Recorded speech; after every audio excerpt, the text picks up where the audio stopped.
We live in a culture built upon lies, White supremacy. where truth, beauty, and goodness have been ripped from their foundations and left to each man to determine for himself. The Christian is to be a light in the midst of this dark world, and yet for decades, we have sent our children to be educated by those living in the dark. Public education, secular in nature, has finally arrived at its natural end, the utter absence of God from all instruction, and the imposition of a state-sanctioned worldly morality. Some labor to reform public education, battling school boards, lawmakers, and the ever-evolving ideologies of modern education. We seek a different way, not a new way, but rather a tested one, a proven one, an ancient one rooted in the Word of God, guided by history, pursuant of truth and excellent in everything, one that for centuries past has developed the greatest minds of every generation. We aspire to resurrect the educational paradigms of old, partnering with Christian parents in raising virtuous, eloquent, and wise young men and women by providing them with a Christ-centered and classical education. While the world around us grasps for something novel to save them, we will stand firm upon the rock which we know does not fail.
That's what you say. Open the show.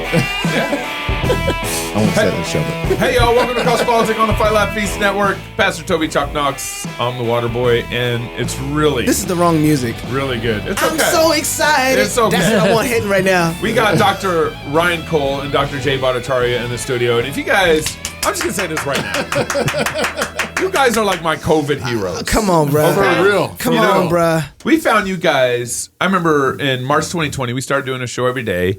And theologically, from jump, we were like, no, this ain't right. Something's wrong. Something's wrong here. Something's off. And we know what the Bible teaches about the role of government and pandemics and what the role of the church is and what the role of family is. And that's kind of where our initial response was and our initial approach in the conversation of being like, this ain't right. And then we started on our own researching.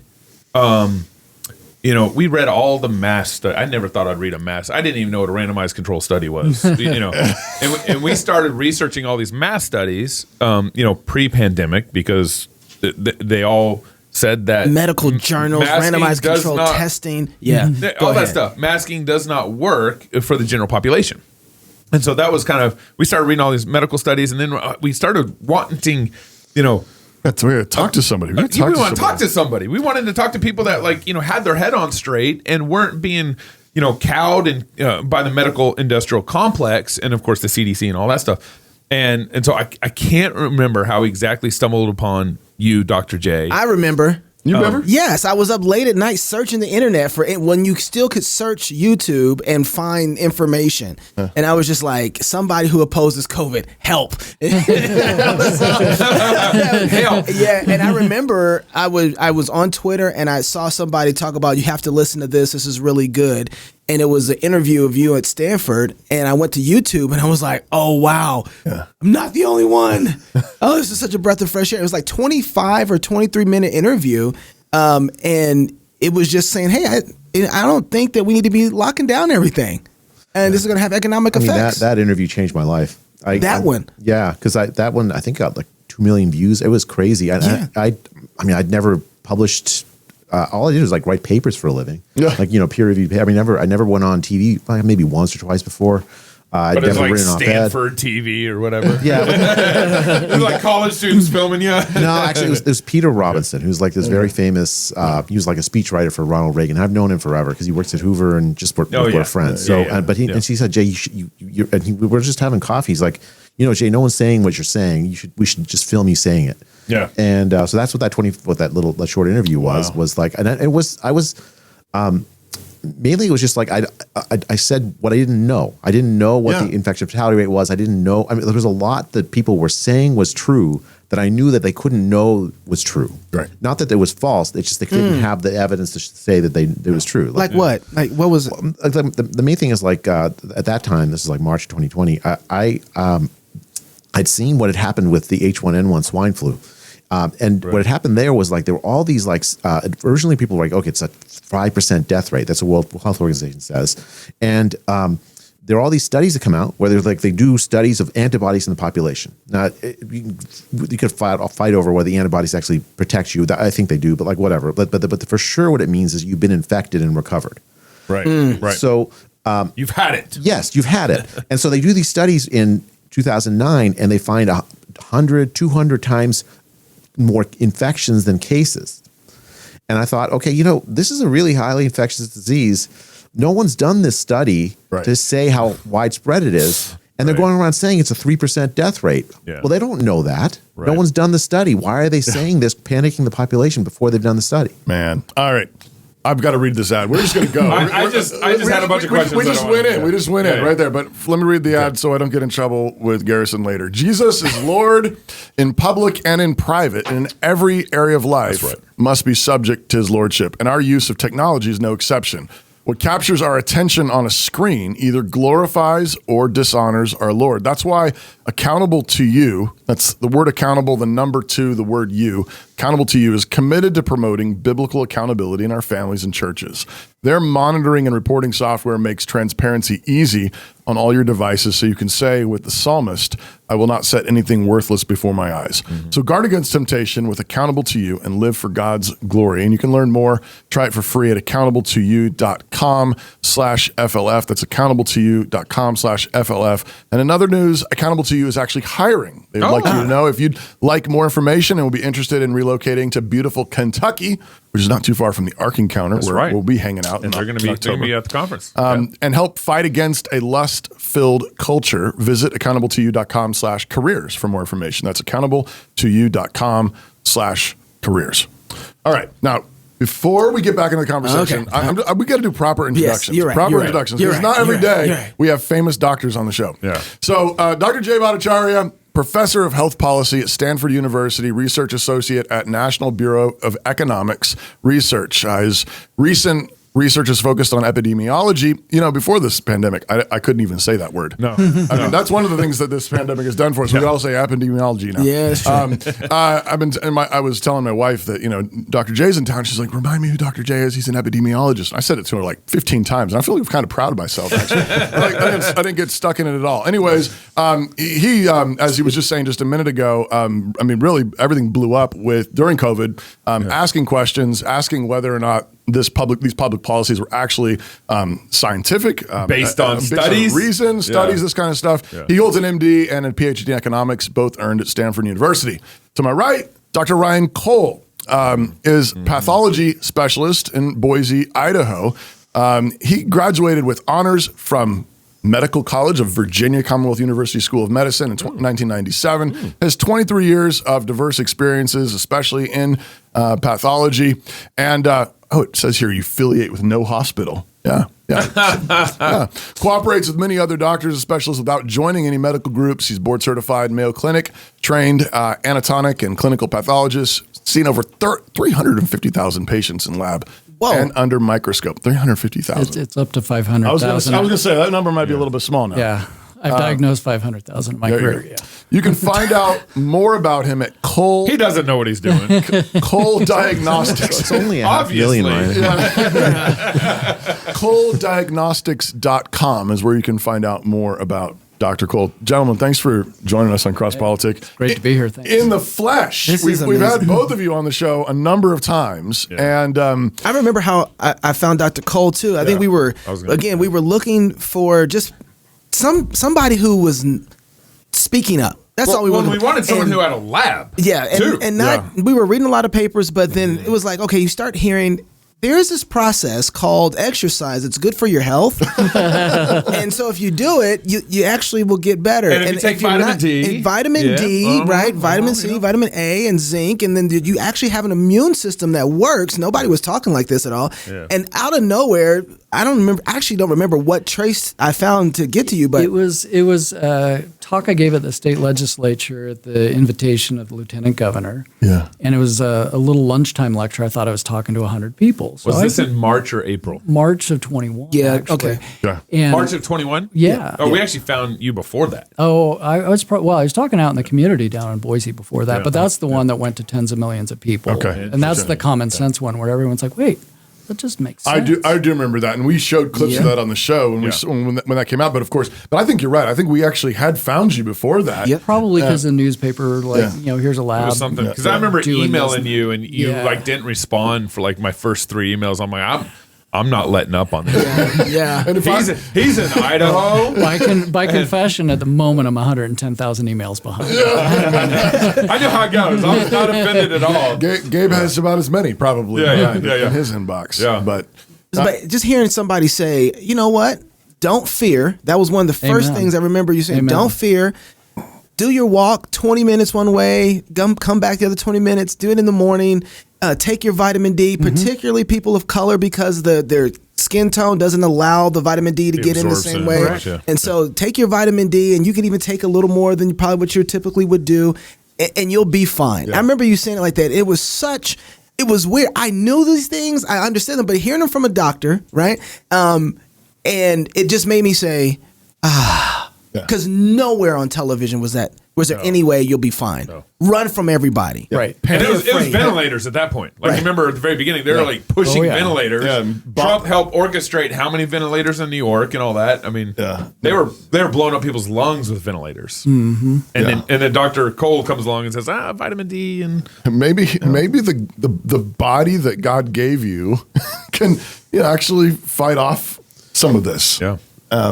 So here's part of what I was thinking about today was I kind of want to do a COVID check-in or checkup. It's been 3 years now that we've gone through this. No ventilators, please. Right. But Amen. as you guys look at things now, how bad did we break us? I think Jay's the one to answer that one. I mean, from the Great Barrington Declaration until now, I mean, Jay's got the big picture on that. I mean, thank you, Ryan. But I think this was the worst public health mistake in history. I think I think we can say that because what happened was that we subverted every single piece of wisdom we had in public health about how to manage a crisis. First thing you think about is how are the poor and vulnerable people going to be affected by the thing that you do. And we decided, like you remember early in the pandemic, there was this, you can't think about the economy, you got to think about lives. Lives versus economy. Economy is much less important than lives. I agree with that. Lives are more important than the economy, right? Yeah. But it was never lives versus economy. The economic harm done by our lockdowns, it circled the globe. Like all of the world's economies are interrelated, interconnected. All the poor economies of the world depend on the United States and other rich economies functioning well. And 100 million people were thrown into poverty around the world. $2 a day or less of income. 130 million people. This was the estimate by the UN early on. We're going to be we're going to be put to the brink of starvation. Yeah. It was always lives versus lives, and we chose to say, let's try to protect our lives at the expense of the lives of the poor. Wow. I mean, and so public health, I mean, that's one of the ethical principles of public health. It should be thinking about everybody, especially the poor, especially the marginalized populations. And we just threw that away.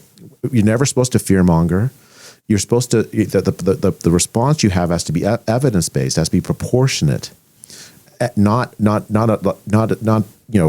Swiss cheese, right? Where you just say whatever you like. Right. the central thing was we made people think of their neighbor as a biohazard. Huh. Yeah, that's right. Like, so you're not these aren't people to love. You threw away the wisdom that you need to be in community. That's part of our health. Right. Instead, we said everyone around you is a danger to you. Right. Yeah. Wow. You were telling me earlier about Uganda. Can you say that again? So this is just one country, Yeah, right? this is one. So we closed schools. We knew that from the very earliest days of the pandemic, we knew that children were at very low risk of dying from COVID. We knew that for a fact from looking at the data from China, Italy, elsewhere. At the same time, we also got data out of Iceland that kids were not super spreaders. I mean, you could get the disease and spread it, but it's not like the flu. There's something about kids that sort of gives them this like protection. Yeah. And on the basis of that, Sweden kept its schools open. Nevertheless, the World Health Organization and Western epidemiologists said, close schools. And poor countries everywhere close schools. Not Zoom school. Like you rural Uganda, you don't have Zoom There's school. no Zoom in Uganda, right? Yeah. Well, I mean, there's some Zoom, but you have to go to cities, right? You don't get it in, I mean, Right. or India, they closed schools for 2 years. Philippines, they closed schools for 2 years. Kids did not see the inside of a classroom at all. And in many cases, nothing. Wow. In Uganda, the report was that 4.5 million kids never came back after 2 years out of school. Wow. And a lot of that, it turns out, again, according to UN reports, it was the parents were so impoverished that they were forced to choose between selling their kids into sexual slavery and child labor or having their family starve. That's what we did to the poorest people around the world. Wow. Wow. And I like to say, everybody knows common sense is not common, but now common science is no longer common. Wow. Wow. I mean, that's the other thing, Ryan. We did this in the name of science. We did this in the name of medicine. Ryan, what did you see? I mean, so you're from a kind of different perspective, maybe not quite as global, but what did we break and how bad did we break it from your perspective? And maybe specifically just in terms of like science, in terms of the practice of medicine. Well, we threw away history. We knew about coronaviruses long prior to this, SARS-CoV-1, MERS.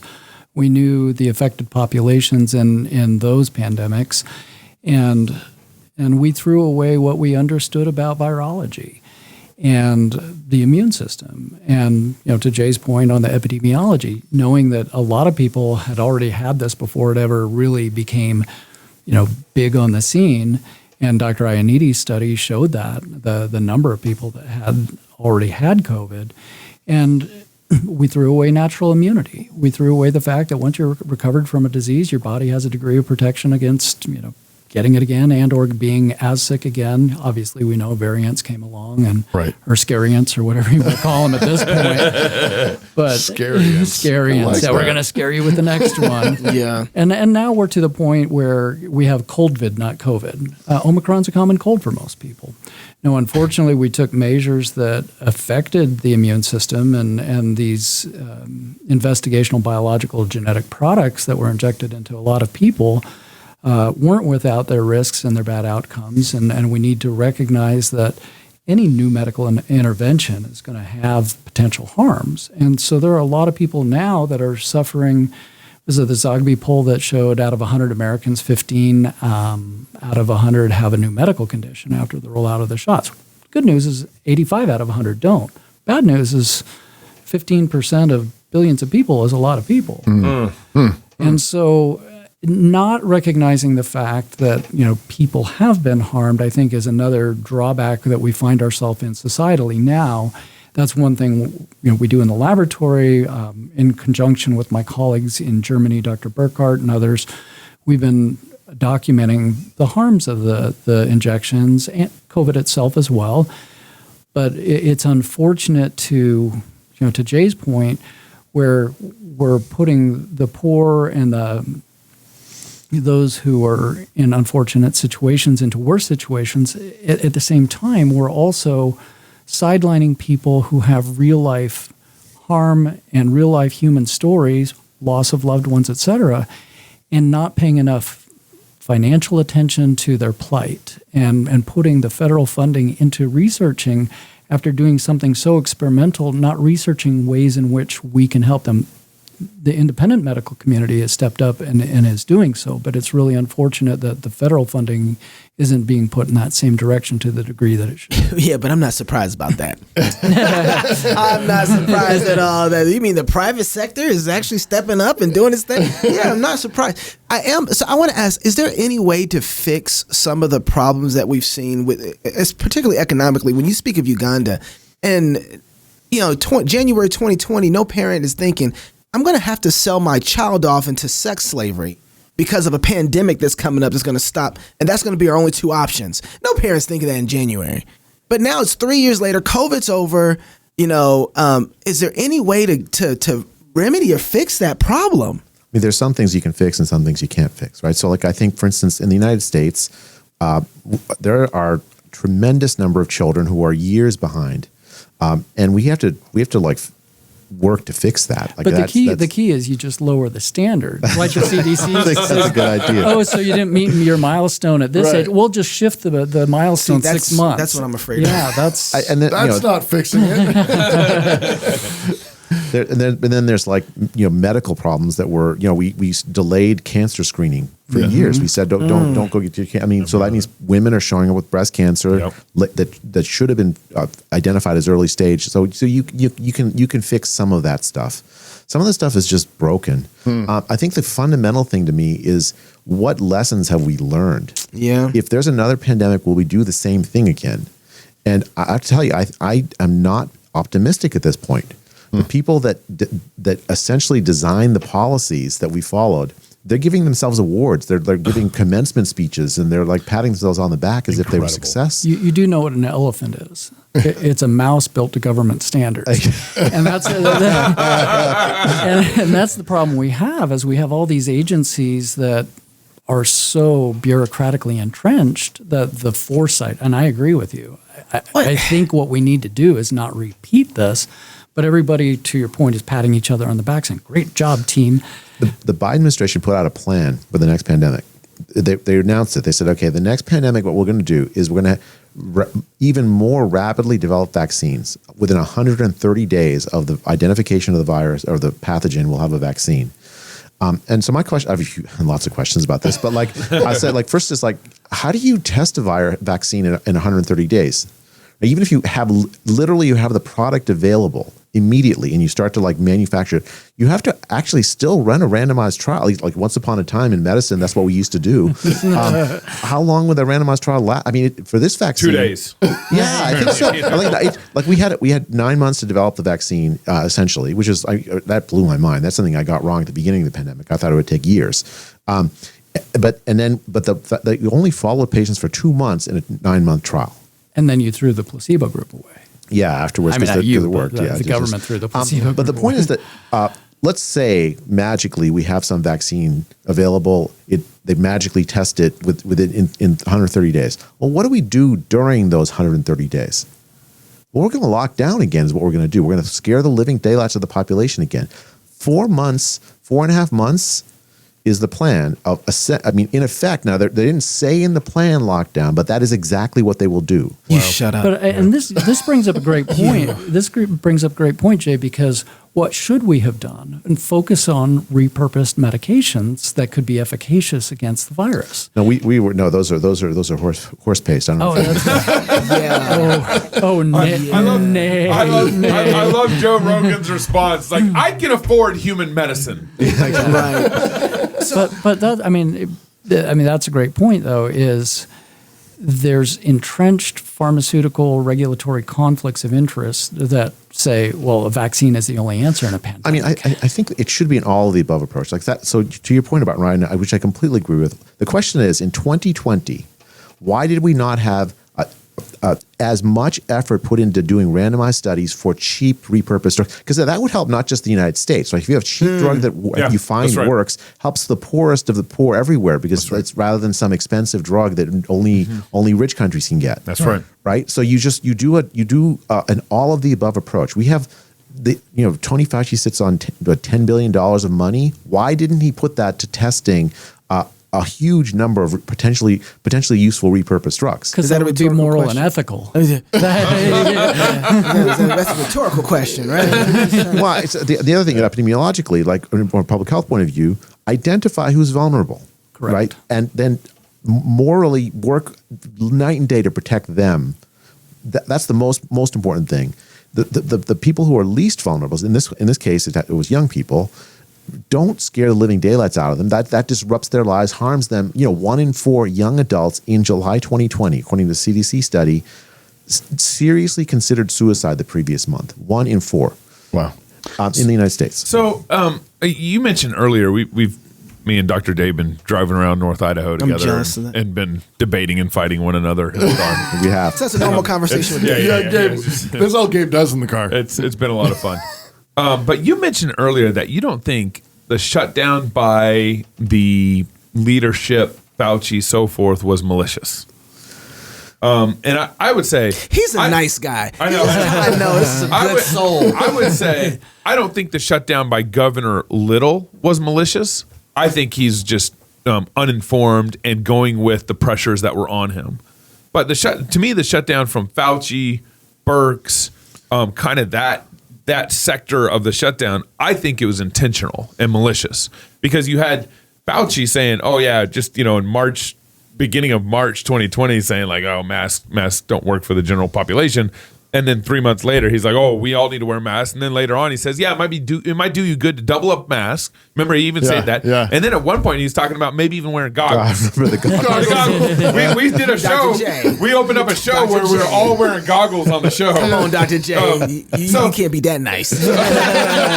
Okay. Let me try to defend myself. Okay, and I'll bring up one piece of evidence that's really important to know, right? So in February of 2020, the World Health Organization organized a mission to China.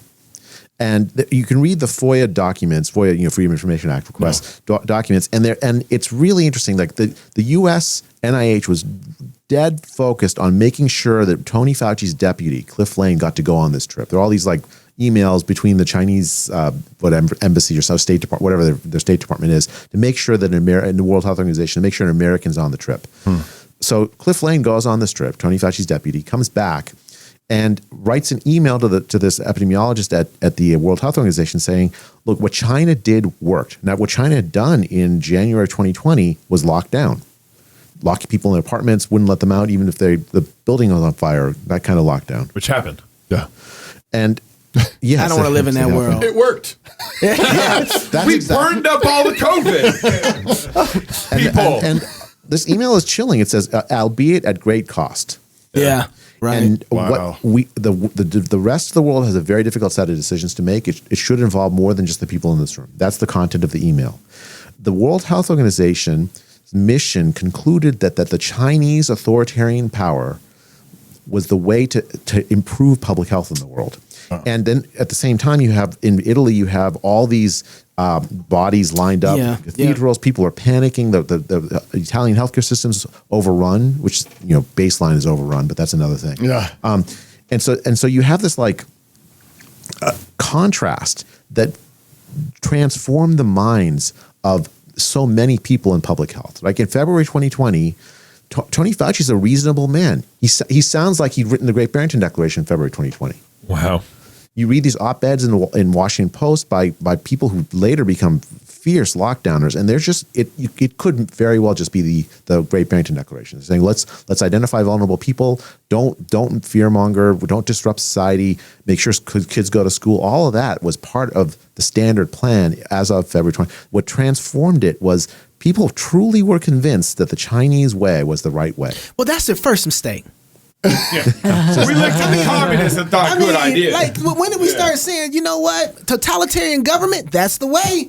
That's the way. If we're Americans, don't we say, wait, Americans have a different mentality about how we feel about our neighbors? I love what Right? Bobby Kennedy says. He says, look, there is no constitutional exception for a pandemic. Right. And we unfortunately... I said that too. Oh, yeah. Maybe you got it. Still in your line, Gabe. I remember that episode, Gabe. Yeah, I do. Yeah, I remember that. But we as a people, And having served in the military and sworn an oath to defend that Constitution against all enemies, foreign and domestic, what frustrates me is the American people allowed their rights and freedoms to be turned into privileges. And this goes to the lockdown question, and it goes down to so many questions. And I think this is what we need to remember going forward, is the fact that there is no constitutional exception for a pandemic. And our rights are our rights. And they are not privileges. They're God-given rights. And we need to remember that going forward, no matter what happens. Even if we have a pandemic that is, horrific, at the same time, then let's do the things that Jay and I were talking about. Let's focus on those early treatments. Let's focus on protecting those. We learned a lesson from this. Hopefully, I know many of us have. It's common knowledge now. It used to be kind of private knowledge, and can I talk to this person about that, this or that?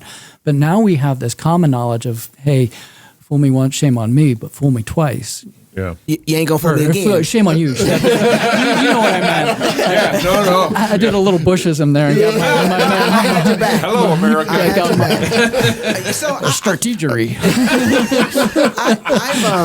I've been watching kind of the way that things are going in the last 3 years, and I keep thinking everybody's forgotten where we were. I think people forgotten the message, and you guys you guys are on tour, going around talking to everybody. I want to talk about that in a second, but I'm at the point now, and guys, smack me if I'm wrong on this. I'm like, you know what? Doggone it. Nobody's learned their lesson. Bring on COVID 2.0. Yep. I just think Teach us, Lord. We have not learned. No, please, I want to go back to just writing papers for a living. No, Doc, we need you, man. I think, but I don't think that we've learned that. I watch people just still. Just be so, like we were talking about this earlier. You said that there are a lot of people that you're talking to that are getting it, okay? But we still have the same people giving themselves awards in offices. Yeah. We haven't cleaned out all the cancer yet. No. So we haven't learned our lesson. It goes back. It goes back to Benjamin Franklin, paraphrasing: "Those that would give up a little liberty for safety deserve neither." Right. And we have this degree of safetyism and comfortism in the Western world. Oh, I'm safe. I'm comfortable. Yeah, they can do whatever they want. But if we value freedom over safety and comfort, then this doesn't happen again. I mean, I think there's a Brian knows this because he's in medicine, and when a patient dies in medicine, you have a little conference called an M&M conference, morbidity and mortality conference. Yeah. And the idea is that it's not to blame people; it's to have an honest, frank discussion by the caregivers about what went wrong. And sometimes people blame people inside the meeting, but the key thing is not the blame. The key thing is reform. Right, so you don't do the same thing again. Or with plane crashes, you have that NTSB investigation with the black box and all that. Yeah, and you say, okay, well, what went wrong? We need something like that for this pandemic. But you were in the White House at points. Did you go to the White House too? I don't remember. I did not go. Okay, but just the Senate. Well, there's the good White House and Senate. Those are good places to be. But why is it that your voice wasn't heard there in the middle of all this? And we had Donald Trump is the president at this time, Yeah, so that was a really fraught time. This was August of 2020. My friend Scott Atlas is picked to be by President Trump to be his advisor. Right. And Scott's calling me up every day in that summer. We're talking about papers because it's a pretty exciting time to be a scientist. All this new stuff is coming out about the disease, and people are publishing it over. And how many times in your life do you get to learn about a new disease as a scientist? Right. And I'm sharing this information with Scott. He's sharing information with me. But every day he calls me, says, I'm showing these data to Fauci and Birx, and they won't listen. They're not interested in hearing data. They'd already made up their minds about this disease. That's why it's malicious. I think that's hubris. I think the fundamental thing is hubris. Yeah. Interesting. So I think, and President Trump, it's the re-election campaign's happening. He chooses Scott Atlas to be his advisor, right? It's like, I'm going to change generals in the middle of a war. You don't leave the old generals around, right, to undermine him, and they undermined Scott. Yeah, and it was. I think for President Trump, his advisors were telling him that if he fires Fauci and Birx, he's losing the election. I don't understand that. If you're the president of the United States, you have to do the right thing. That's right. That's right. Yeah. I think fear is still a big part of this. I mean, we've talked about this already, but I mean, you talk about Italy with body bags everywhere and the contrast of at least apparently looking like China did better or whatever. But it seems to me that people are really blinded by fear, and I think fear of death. Honestly, I think just that the people who built this country and the people who have done so much good. Not knowing the state of their souls at all, but I think there's been a culture in our land that was willing to die for what was right. Yeah. Willing to die for what was right and what was true. There's been a culture of that. And that's been built on, frankly, a Christian worldview that said there are some things that are more important than life.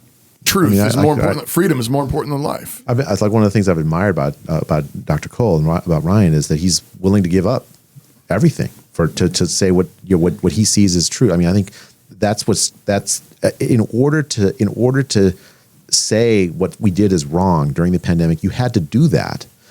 It's so odd that we are in such a place in society that requires that kind of courage. My job is just to write what I think is true based on my data analysis. That's it. That's all my job is, right? I don't know why that should require courage. That's just my job. But yet it really did. Like, people had to decide my reputation is less important than my saying what I see is true. Yeah, 100%. And in pathology, we're observers. I don't create a car crash. I don't prevent a car crash. I observe and report the scene of the crash. And pathology, we're the quality control of medicine. I like to joke we're the most important doctor that you never meet that you always hope is right, because we either have your blood or a piece of you in the lab and you're waiting for an answer. I hope I never have to see you, Ryan. Something's gone wrong. But to Jay's point, and he's absolutely correct, our job is to observe and report and tell the truth. And to your point, Toby, is what is fear? False expectations as real. That's what fear is. And we were pushed into all these false expectations societally by the narratives that came forth. And I love the point you bring up. That which does not kill us delays the inevitable.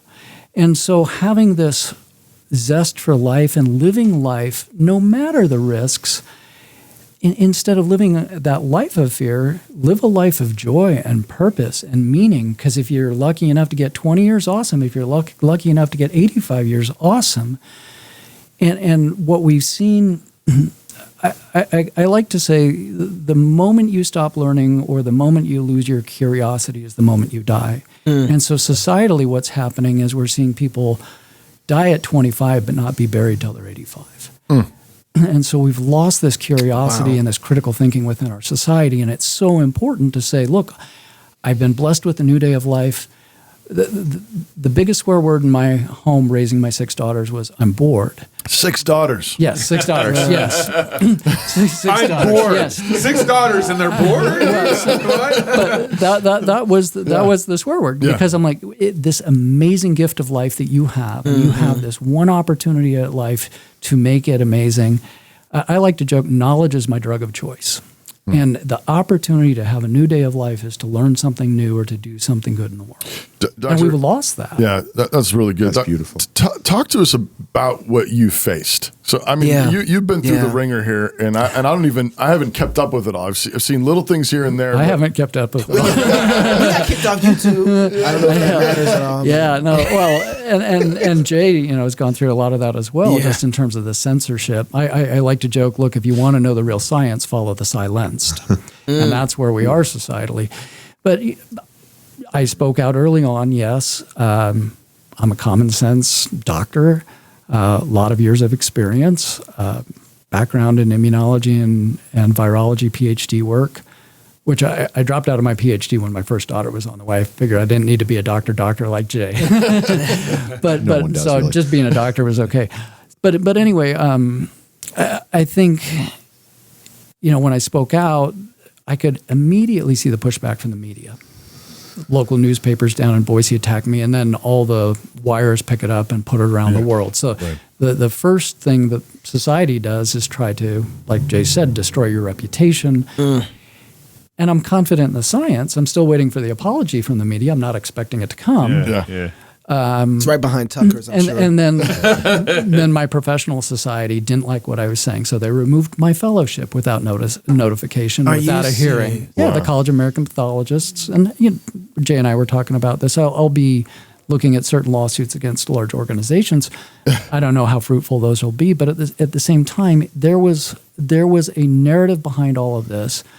We've been attacked relentlessly, been consistent on the science, and I always say, look, I have no ego about any of this. This is about humanity. If I'm wrong, teach me so that I can do better on behalf of a patient. Right. And that's what's so important in all this. Yeah, I'm sure, I'm under attack. Thankfully, 4 out of 5 states where my licenses were under attack have dropped it. The People's Republic of Washington is still, that's yet to come. That's another thing. I had to sell my lab. Not because a board of medicine did anything to me, but the insurers, No. yeah, they said, we don't like what you're saying. We're canceling your contract for unprofessional behavior. Oh my goodness. I lost 30% of my business overnight. And then my clients are like, well, 500,000 patients, you do great work. And I ended up having to sell my lab to my associate because I couldn't get paid for what I do anymore. And so they took 10 years off of my career. Again, these weren't boards of medicine. These are private companies putting the squeeze on people. I would venture to say there are probably 5 pathologists in the country that have seen as many biopsies as I've seen in my career. But and remember, these are the same insurance companies that are covering transgendered surgeries. Correct. And those doctors aren't having their licenses attacked for mutilating children. Right. Oh my goodness. Wow. That's nuts. That is insane. Wow. But you know what? Would I do it all over again? Darn right I would. Amen. You know Darn what, right. Dr. J Amen. and Dr. Cole, thank you guys. That's why I kept emailing you and calling you and guys. texting you because I was like, I got to stay close to Dr. Cole. I'm going to make him a friend. I want to ask you guys, because we only have a little time left, but I want to ask you guys right now that I don't think that we've cleaned house well. I just said that. I want to know if you guys were selected to be hands for a politician or a governor, what would you do to go about cleaning house so that if we actually have a real pandemic, we won't kill people and we won't destroy the world? What would you do to put things in place that clean the house? So I think I would. I'm just going to focus on the federal level because the state level, there's a lot I think that can be done. But and like we've seen places like Florida do it, and but at the federal level, I think fundamentally our public health bureaucracy functioned incredibly poorly. I think you guys agree with that. I think. I think it always has. But. Well, I mean, particularly during the pandemic, right? Yeah. So like just take the NIH. You essentially had the NIH running the pandemic.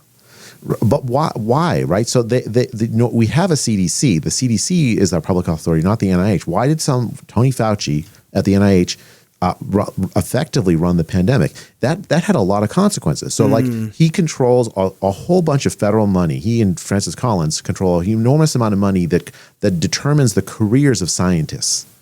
If you cross them, your career as a scientist is potentially threatened. So yeah, what was there a consensus? Well, there's a lot of silent scientists who self-silence because they're like, I don't want to be on the other side of this of these people that potentially control my well-being or my career. The other thing with the NIH is they have an intramural program where scientists at the NIH can patent drugs or get patents, right? At the same time, they also recommend what treatments to give. Right. That's a conflict of interest there. So you have there are these things where you notice them once they come into the forefront, but there's also ways to fix it, right? So for instance, there's great scientists all across the country. Why does most of the NIH money go to 3 states?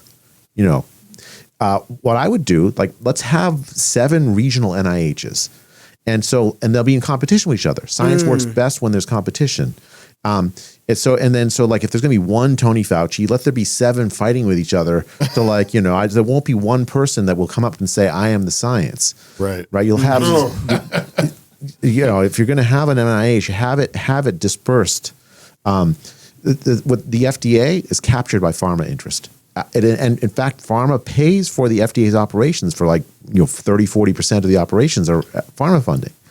Wow. Yeah, it's 45% here. In the UK, it's 80%. Wow. Yeah. That funds their equivalent of the FDA. And if you're going to have an FDA, it has to be independent of the group that it's regulating at the very least, right? Right. So I think there are things that like the next president could do that would be quite popular, and would make an immediate difference. We do, and like the CDC needs a thorough rethink, but maybe we can talk about that later. I'd love to hear about that. What a rethink looks like there. What about for governors? Anything for governors too? Yeah, I think what we saw a lot of is, we saw one governor stand up, and that's really, and Kristi Noem did as well to a degree, but surrounding yourself with dissenting voices is critically important. And unfortunately, I don't expect any of them to be scientists, but surrounding yourself, like even in Idaho, what happened is Governor Little formed, a COVID council, and a lot of colleagues are like, well, why is Dr. Cole not on it? Yeah, well, I was going to ask you. Because I wasn't saying the things that were popular. I'm like, that's what you need. You need dissenting voices to say, can we check ourselves on this? Yeah. Because I'm not sure that's right. And we need to think globally, but we have to act locally. And I like Jay's idea, decentralize things, because when there is dialogue, then the consensus is going to be different. And science isn't done by consensus. Most of the great science that's happened historically has been that dissenting voice and that eureka moment. Galileo, they threw him in the tower. He was still right. And so we need to honor the voices and listen to all voices in order to come to conclusions that may be different than what we're comfortable with. But I think acting at the local level first and then regionally and then nationally. Actually, there's something nationally you can do about that, because it turns out that a lot of the censorship that happened, it was actually organized by the federal government. Correct. Right. Like there's that. Like I'm involved with this lawsuit brought by the Louisiana and Missouri attorney generals against the federal government, against the Biden administration. It turns out a dozen federal agencies were effectively threatening social media companies to deplatform ideas they didn't like, even true things like immunity after COVID recovery. You write something about that, you get tossed off YouTube. Masking toddlers is a bad idea. Apparently, that you can get tossed off YouTube for that. Yeah, so that's why we were gone. Yeah, Exactly. I think the federal government needs to actually honor the First Amendment. Amen. Wow. 100%. Yeah. Right. Which is what But it's there. Like, it's right there. It's like It's so simple. I mean, I guess if you don't have the kind of people that are willing to, you talked about taking an oath. When you take an oath, that you're saying, I'm going to honor this, even though others might not. And you don't take an oath to a degree that it's comfortable. Right. You take an oath. That's right. No. But I don't think we don't have the people. That's what I'm thinking. Like the next generation, Dr. J, you were saying that as you're on tour, you're saying the masses are waking up, but it's the people who are in power who are the problem. Yeah. But I keep thinking that. But if you have the masses who aren't kicking out the people who are in authority, then the masses are still the problem. I think that's. I have to. I'm very sad about what I'm going to have to say, because I always thought it didn't really matter that much who the leaders were. I mean, it really mattered the hearts and minds of the people. But I think that unless there's some political price to be paid for the decisions about the lockdowns, the school closure, and so on, the politicians will do it again. The public health leaders will do it again. There has to be some political price paid for that. That's right. For those bad decisions. I think we like to say we're a nation of laws, which technically is true, but the political will to enforce the laws has to be there from the people. Right. You're absolutely right. Right. Yeah, it goes back to even Gabe's arrest in 2020, where the law itself. It was a stupid city emergency order that was even passed to begin with, but the law itself actually said that even in these emergency orders, First Amendment rights are protected. Like that's what the law actually said. Just not when you sing hymns. That's apparently. It's emergency order, not a law. It's emergency order. Yeah, it was not emergency a law. order. Yep. But our city code says even in emergency orders, First Amendment rights are preserved. Like it's explicitly there. It's baked into that cake. In my county, Santa Clara County, California, there was an emergency order that prevented in-home Bible studies. That is nuts. No. It's completely serious. There was I was an expert in a legal case that went to the Supreme Court to get that turned over. Yeah. We had a that's nuts. In the United States, you had a government telling you can't have an in-home Bible. But you could go to a strip club. You could go to a strip club and a liquor store. That was just fine. One of the local pastors here pointed out during I think it was during Little's initial lockdown order that you could deliver pizzas. Pizza delivery was still legal, but apparently the way it was worded, a pastor couldn't go to a congregant's home and serve communion. That was prohibited, but you could, Domino's was fine. There's in San Diego. Oh, sorry, Gabe. No. I was just going to say that I Never joined a interrupt the lawsuit. good doctor. I joined a lawsuit with him and a couple other churchgoers that got Governor Little to overturn the religious restrictions. Changed it. In San Diego, there's a church because strip clubs were allowed, and they wanted to meet. They labeled themselves a strip club and had church. I think of it. And they just took off their tie and coat. I think did we have that pastor on? Rob McCoy. You remember Rob McCoy? I absolutely love He that. took his tie off. There you go. There you go. Right. Oh, No, wow. it's absolutely nuts. Rowdy Christian merch. This is, if you're a fan of CrossPolitic or the Fight Laugh Feast Network, then surely you know we have a merch store, right? Rowdy Christian Merch is your one-stop shop for everything CrossPolitic merchandise. We've got T-shirts, hoodies, hats. But are we going to send the doctors out with some merch? I hope so. Because Yes. I would love to see Dr. J or Dr. wow. Cole, Fight Laugh Feast T-shirts. on CNN with Fight Laugh Feast on there. It's not going to happen. Jay's not shaking his head. I'll wear it. No, I You won't said a lot. I won't get invited to CNN. No, that's the part. Okay, deal. We've got T-shirts, hoodies, hats, but we've also got specialty items like backpacks, mugs, coffee, even AirPod cases. Visit Rowdy Christian merch at rowdychristian.com and buy that next gift or a little something for yourself. Again, it's rowdychristian.com. Gentlemen, very, very thankful for you guys. We really, and your really work. appreciate your You work, have been your courage. encouragement for us over here. I can't say enough about you. Super fans. I'm Absolutely. fanning out right now. Yeah. Thank you guys. Yeah. I know you have to run, but can you stick around just for a little bit? I can stick Okay. around for a few minutes. All right. Jay has a very important thing Yes. to go do. All right. And, if you're Thanks, single, you guys. get married. If you're married, have you some kids. And if you have kids, go baptize them. Until next time, love God with all your heart, soul, mind, and strength. Love your neighbor as yourself. Go fight, laugh, and feast. This is CrossPolitic. America is a country that was founded for the purpose of allowing Christians to do their duty before God and not to have their consciences ruled by the doctrines and commandments of men. Reese Fund exists in order to see the 10 Commandments properly applied, not just as a plaque on the wall, but to actually be used in business as though they're commandments from God that we're supposed to obey. Our goal is to find businesses and to buy them and to build them up. We want to find manufacturing businesses and use them to make sure that we can maintain our capacity to do things here. Reese Fund, Christian capital, boldly deployed.